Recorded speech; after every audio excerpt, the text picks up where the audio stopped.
కుంభరాశి వారికి ఈ వారం చాలా అనుకూలంగా ఉంది. చతుర్థ భాగ్యాధిపతి అయిన శుక్రుడు పంచమంలో ఉండడం, అదేవిధంగా నవాంశలో వచ్చిపట్టి ఉండడం, లక్ష్మీ అనుగ్రహం చక్కగా ఉందని చెప్పవచ్చు. చేసే పనిలో ప్రతిదీ లాభసాటిగా ఉంటుంది.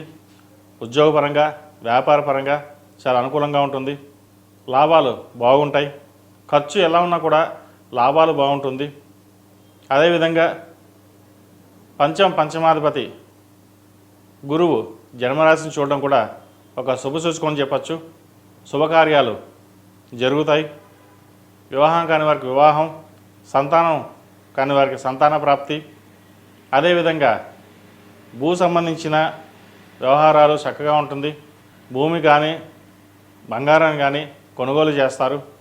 ఇంటా బయట చక్కటి వాతావరణం నెలకొంటుంది. కుటుంబ సభ్యులతో కలిసి కాలాన్ని ఆనందంగా గడుపుతారు. ఆరోగ్యరీత్యా కూడా ఇబ్బంది లేని వాతావరణం నెలకొంటుంది. విదేశాలు వెళ్ళాలనుకునే వారికి విదేశీ ప్రయత్నాలు చక్కగా చేసుకోవచ్చు కూడా. అదేవిధంగా సంతానం సంబంధించిన విషయం విదేశాలు వెళ్ళడం కానీ లేదా మంచి ఉద్యోగం కానీ లభించే విషయంగా గోచరిస్తోంది. రాజకీయ రంగంలో ఉన్న వారికి అనుకూలంగా ఉంది. ఒక పదవి లభించే విషయంగా కూడా గోచరిస్తోంది. అదేవిధంగా పౌల్ట్రీ రంగం, real estate, construction field, software, multimedia సంబంధించిన రంగాల వారికి చాలా అనుకూలంగా ఉంటుంది. కాస్మెటిక్స్, వైద్యులు ఉన్న వారికి, అదేవిధంగా బ్యూటీషియన్స్, డెంటిస్ట్ వీళ్ళు కొంత ఇబ్బందికరంగా ఉంటుంది. ₹1 లాభం వస్తే ₹3 ఖర్చు ఉంటుంది. అయితే వీటి మంచి ఖర్చుకే ఉపయోగిస్తారు కాబట్టి భయపడాల్సిన అవసరం లేదు. ఆరోగ్యరీత్యా కూడా ఇబ్బంది లేని వాతావరణం కూడా నెలకొంటుంది. విదేశాలు వెళ్ళాలనుకున్న వారికి ప్రయత్నాలు ముమ్మరం చేయండి. వెళ్ళే అవకాశాలు కూడా లేకపోలేదు. తృతీయ దశమాధిపతి అయిన కుజుడు అష్టమంలో ఉన్నారు. అష్టమంలో కుజుడు వివాహం కొంత ఆలస్యం అవ్వచ్చు. అయితే ఆలస్యం అయినా కూడా మంచి సంబంధం కుదరడం, వివాహ ప్రయత్నాలు మొదలు పెట్టడం జరుగుతాయి. కాబట్టి సంబంధ వ్యవహారాల్లో ఎటువంటి ఇబ్బందులు లేని వాతావరణం నెలకొంటుంది. చక్కగా మంచి సంబంధం కుదురుతుంది. విద్యార్థులకు కాలం అనుకూలంగా ఉంది. ఏలినాటి శని నడుస్తుంది వీరికి. ద్వితీయంలో శని అంత అనుకూలంగా లేరు వీరికి.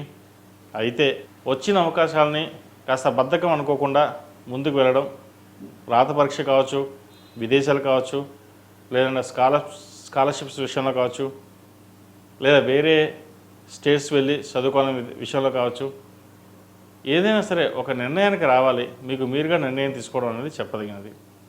10 మంది చెప్పారు, ఫ్రెండ్స్ చెప్పారు, వాళ్ళు చెప్పారు, వీళ్ళు చెప్పారు కాదు. ఎండ్ ఆఫ్ ద డే మనం ఏం నిర్ణయించుకున్నామో అదే వెళ్ళాలి అన్న ఒక దృఢ సంకల్పంతో ముందుకు వెళ్ళండి. మంచి ఫలితాలు ఉంటాయి. అదేవిధంగా ఈ రాశిలో జన్మించిన స్త్రీలకు వృత్తి ఉద్యోగాల పరంగా, వ్యాపార పరంగా సానుకూలంగా ఉన్నప్పటికీ ఆర్థిక పరంగా కొంత నష్టం వచ్చే అవకాశం గోచరిస్తుంది. భార్యాభర్తల మధ్య సఖ్యత లోపిస్తుంది. సప్తమంలో కేతువు, వివాహ స్థానంలో కేతు ఉండడం, కోపతాపాలకి దూరంగా ఉండడం, ప్రతి చిన్న విషయానికి చికాకు పడడం ఇటువంటి జరుగుతుంటాయి. ఏలినాటి శని జరుగుతోంది.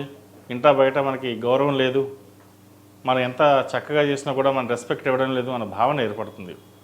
సరే, అవన్నీ పక్కన పెట్టి మనం చేయదలుచుకుంది ఏంటి? కుటుంబం కోసం కష్టపడాలి, కష్టపడ్డాం. స్నేహితులకి దూరంగా ఉండడం. మన స్నేహితులు ఎవరో, పరాయి వాళ్ళు ఎవరో అది గ్రహించండి. మీకు నష్టం వచ్చేది కూడా స్నేహితుల వల్లే.